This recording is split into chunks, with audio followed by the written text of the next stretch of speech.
Besides Alice the Wanderer and the Mad Hatter fusion that is launching today, players in Raid Shadow Legends can pick up 3 more champions during this Alice Adventure event that will be happening. In this video, I want to talk about these 3 other legendary champions that you might be able to pick up from other events and tournaments. From the free-to-play perspective, it's totally fine to cut your losses and just be okay with Alice and Mad Hatter. If you can complete both of them, that's all you get, you're fine. But these 3 other champions will have more amazing skill that will make you even want to swipe your card, maybe want to pull all your shards, go for them during this event, and let's see their skills to see even which of them will be worth it. Because like it or not, you might not be able to go for all of them. But if you have resources saved, you can maybe target one of them that you want the most, whether it's a deck of fate, whether it's a 10x event, whether different ways they will put out events to give us this champion during this campaign period for these champions, right? The event dungeon will also be open, and I think this is the legendary champion that will be the boss, because she's the void legendary champion, the Queen of Hearts herself. And in this video, let's take a look at their skills and understand them. When you have a better understanding of these champions, you know what to do when you find them in battle, even if you never pick them up from shards, right? All right, let me get a closer look at them and see what they are saying is coming in Raid. So there is the information. If I can minimize this. They said Raid is running the latest global event, Alice Adventure. That's what it's called. 5 brand new champions inspired by the classic tale of Alice Adventure in the Wonderland. So Alice Adventures in Wonderland, that's the story that we all know about, or know a little bit of information about. Starting January 8th, which is today, players can get their hands on the likes of Alice the Wanderer, Cheshire the Cat, which is the animal we saw, Mad Hatter from the fusion, and Knave of Hearts and the fearsome Queen of Hearts. You see how they put a name differently from all the others, the fearsome Queen of Hearts. So definitely she'll be fearsome indeed. And then the campaign also features 2 exclusive relics. Those relics that we are seeing is boosting stats of our champions right now. They are launching 2 exclusive ones that can be picked up from that event dungeon. The return of the event dungeon, but under new management dedicated to event dungeon tournaments and more. So event dungeon activities, 8th January to 5th of March. Players can start the loyalty program from 8th January. The last day to start the program is 26th of March. We already know about this.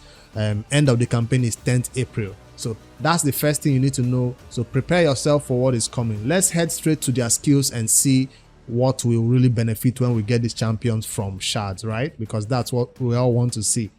Let's see their skills. First of all, which of them we'll check out first?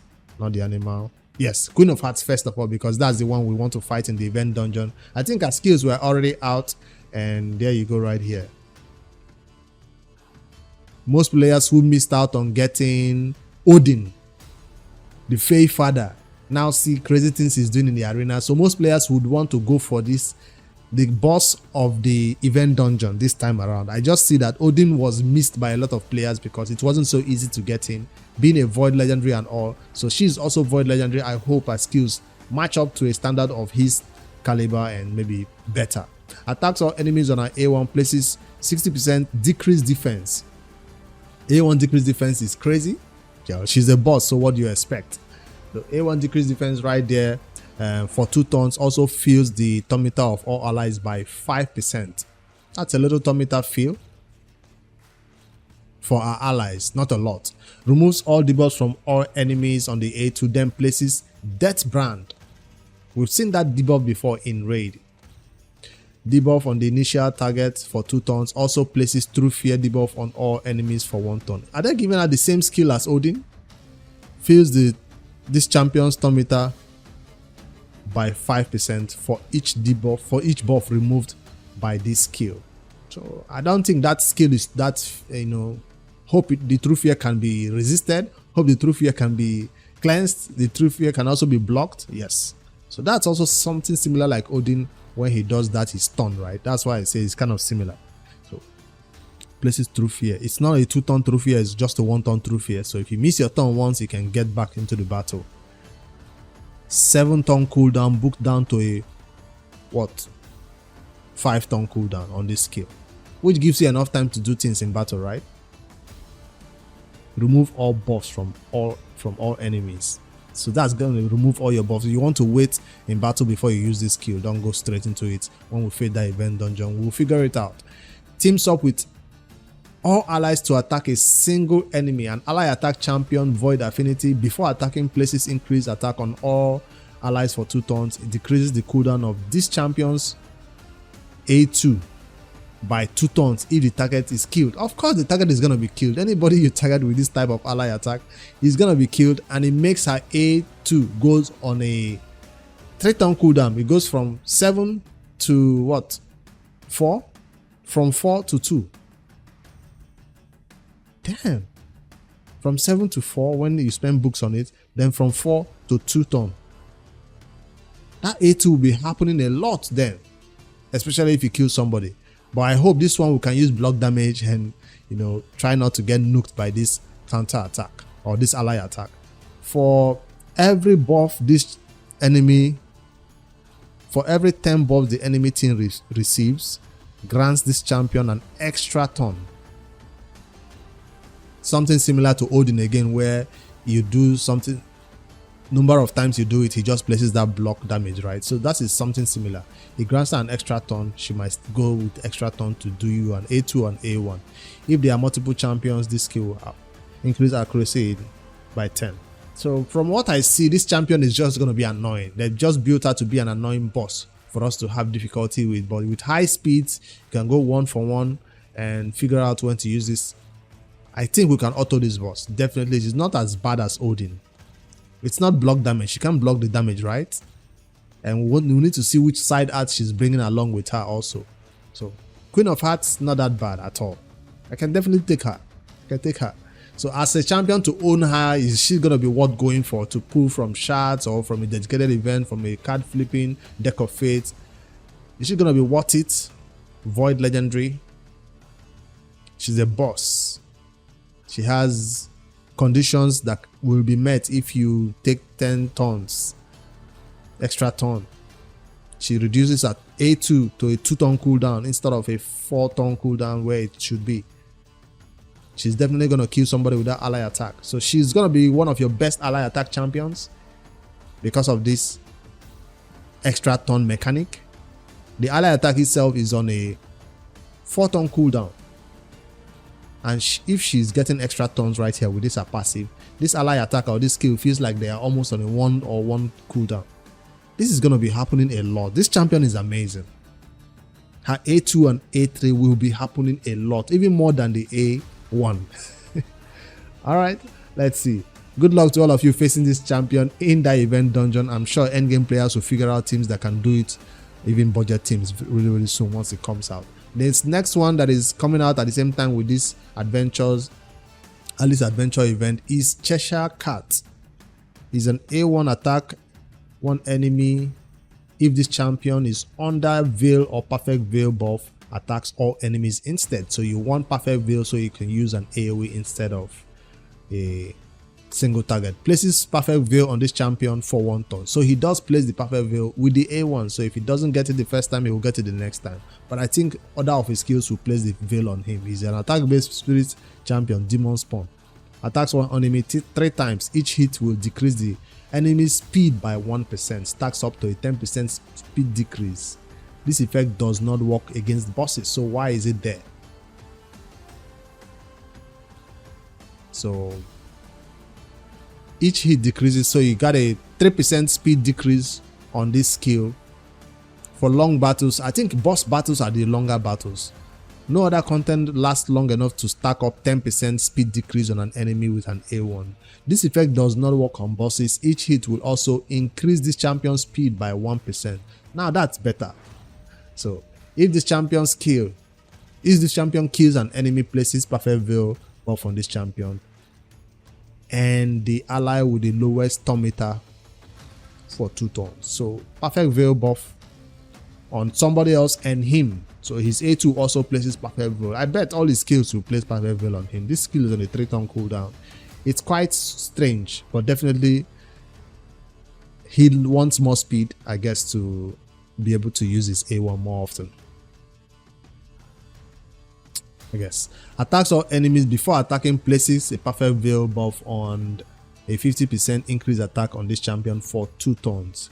Grants an extra turn if this attack kills an enemy. From a 6-turn cooldown book down to a 4-turn cooldown. When it grants an extra turn, that skill becomes a 3-turn cooldown skill. AoE skill that places perfect veil before attacking and increase attack. So what's with this dude and perfect veil? I hope his passive takes full advantage of all this perfect veil is placing. Let's scroll down to his passive. If this champion is under veil or perfect veil buff, Tormentor field effects are 30% more effective. So he needs to go fast. Also, if this champion is under veil or perfect veil buff, this champion attacks will ignore 15% of the target's defense and inflict 15% more damage. That's basically almost like a 30% defense ignore. Not quite, but almost. So he does benefit from the perfect veil, which is available on his A1, A2, and A3. Conditional, but they are all there. Whenever this champion is about to receive a hit that would drop their HP below 20%, blocks the incoming damage and places block damage and perfect veil buff on this champion for 1 turn. This passive goes on a 3-turn cooldown. The first part of the passive has no cooldown. The second part is the one that has a cooldown. So the first part will always increase its damage by 15% and ignore defense by 15%. But the second part will go on a cooldown. You can't keep doing block damage. Just like any other champion in there with an ability to place block damage on themselves to prevent their death, this one is also going to be useful in arena. So this champion is basically an arena champion, because all his skills, well, he does have an AoE nuke right there. Perfect veil is also useful for Hydra. What else could you use this champion like this? I'm thinking just arena. I'm just seeing this champion as an arena champion. It's going to be super annoying to deal with. It doesn't have any crowd control. It's just there for the nukes.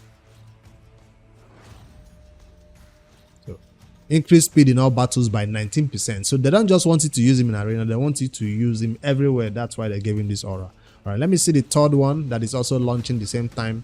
Knave of Hearts. Knave of Hearts is a legendary force affinity champion, HP based damage dealer from the Undead Hordes faction.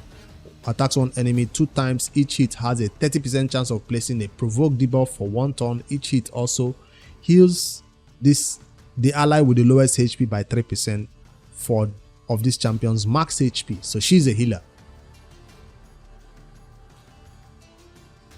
30% chance of placing provoke, booked up to a 50% chance of placing provoke on an A1.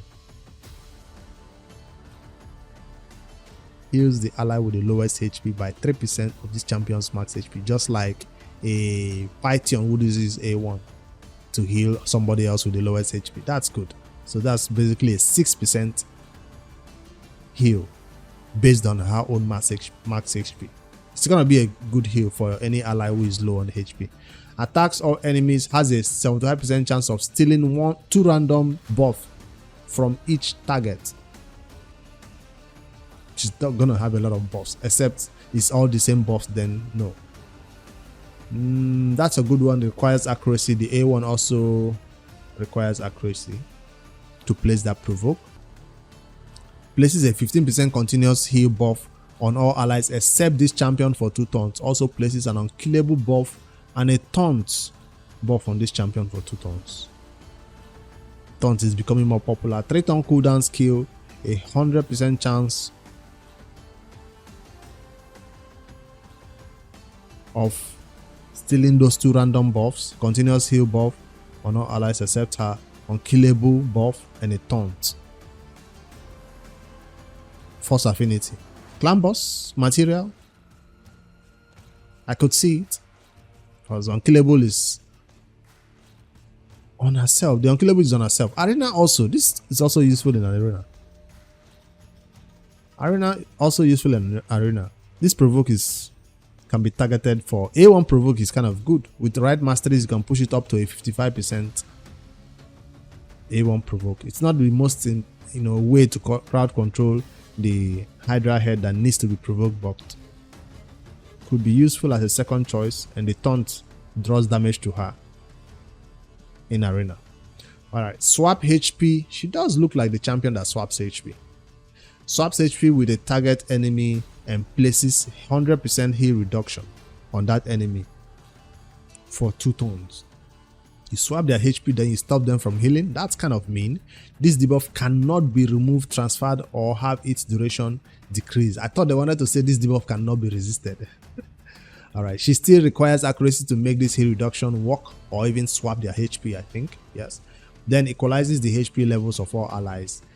The HP levels of all allies will be brought up to the level of the ally with the highest HP, which is probably going to be her after the swap, or anybody else who is full.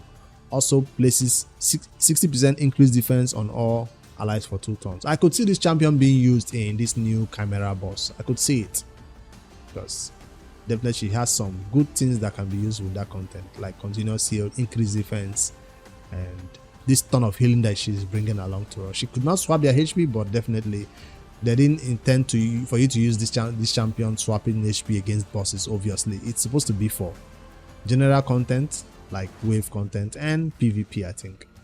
And the taunt is also very hard to deal with in PvP. When they can't single target your nuka, she has unkillable and a taunt, making them nuke her instead, which she cannot be killed with the unkillable. Alright, on the passive, Eternal Sentinel is one that at the start of this champion's turn fully restores this champion destroyed max HP. Sand Devil Necropolis. When attack, destroys the attacker's max HP by 20% of the damage received, sacks up to a 50% destroyed max HP of the enemy. Doom Tower bosses, Scarab.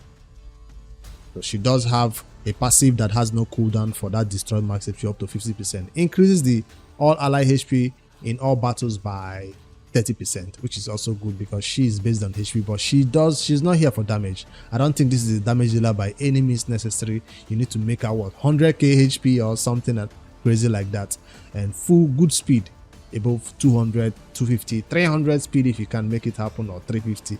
Definitely not one you want to be your fastest champion in any content like arena, but definitely one that is there to be a problem for the enemies, right? She has no revives, just a ton of healing and a little bit of crowd control on an A1. So that's Knave of Hearts. Which one of these 3 do you think is the best? Obviously the Void one, because I feel like this one is meh. It feels like a normal damage dealer who takes advantage of Veil and stuff. She's just here to be an annoying champion, support champion, if you don't yet have the best ones, right, to keep your allies alive. And then there you go, 3 of them coming into raid at the same time with Alice and at the same time with this champion. Let me see if there's any other information they passed about how to get these champions during this event, so we can be better prepared for it, right? Because as for the event dungeon, I don't know if I want to farm it yet with all the energy I have, because event dungeon is coming at the same time while we are doing a fusion, so you don't know if you have enough resources for a fusion or enough resources for the event dungeon farming. But there you go, Knights, Queen of Hearts, Cheshire the Cat, Knave of Hearts, all available during this duration of these events. Let me scroll if there's any other. Loyalty program, Alice the Wanderer, when it to start, when it to end. Her skills, we've already seen that in a different video yesterday. His skills, we've already talked about it in a different video yesterday.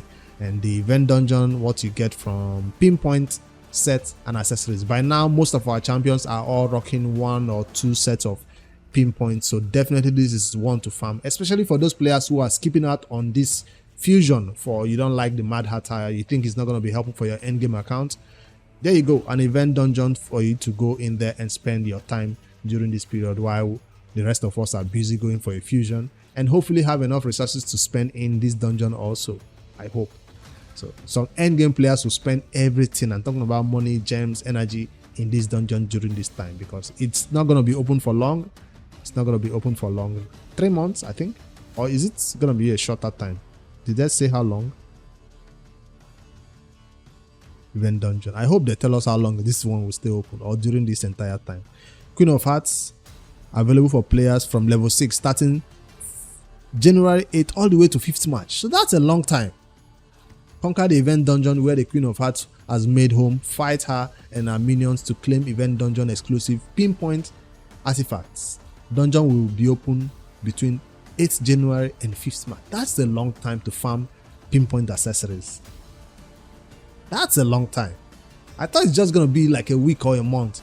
That means we can chill during this January month. You're going all for the fusion, and then after the fusion is ended in January, you still have the month of February to spend some energy in this event dungeon. By then, maybe you can farm it to the highest level, because you have to take some time to think about teams that can beat that content. All right, and then the in-game relics that we'll be getting along with this event dungeon. Wearer receives 5% less damage from enemies whose attack is lower than the wearer's. Also inflicts 5% more damage to enemies whose max HP is lower than the wearer's. That's what this one brings to you. So, if you want it at epic level, legendary level, you get more stats and different. Oh, there are two, not just different one. One is Hatter Reserves, the other one is the Cat's Gaze. Wearer ignores 10% of the target's defense when attacking enemies with higher max HP. Bosses or tanks in Arena 2. Damn, that's gonna be two good relics to get, and that's their damage modifier and more ignore defense that can happen while you're. This one has 3 slots to unlock because it's legendary. This is 2 because it's an epic. This is what you expect to get from the event dungeon while farming. Some avatar frames will also be available from different events and tournaments during this time. Yeah, I think that's all the information that will be dropping right now in Raid Shadow Legends. So go ahead, pick up your Alice the Wanderer from your 7-day login. I'm waiting for the server restart. As I do this video, the server has probably gone offline. So I just wanted to record this one out to see what other things I can pick up during this fusion. And clearly you can see from my own personal opinion, Alice is free, we'll get her. Mad Hatter is through events and tournaments. Fusion, you can get him if you want. And now the third one that I desperately want after reading through her kit is gonna be this Queen of Hearts, obviously, because I missed out on Odin. I don't know how they will do events and tournaments to give it to you. We'll see it in the calendar when it launches, but we hope this. They did say how it's gonna launch right there. They did tell us how it's gonna come to you. They show all of them right here. Okay, they didn't say how you get them, but all 5 champions released as part of this Alice Wanderer is to be summoned. Let's see. As part of this can be summoned from shards as well. So don't worry about missing out on them. So even if you don't get them during this event, you can get them later. That's what they're saying. So don't worry if you missed out on them right now, you can get them later. Mad Hatter, Cheshire Cat, and Knave of Hearts can be summoned from January 8th, and Queen of Hearts can be summoned from 5th, and Alice the Wanderer can be summoned from March 27th. So later you can get them even if you miss out on them totally. Alright, see you guys in the next one. Don't forget to like and subscribe for more daily Raid Shadow Legends content. We look forward to getting these champions in game and using them in our team. So good luck if you're going for them. I'd love to know which one of them do you think is the best. Obviously she is, right? Queen of Hearts. Alright, later guys. Good luck with your fusions too.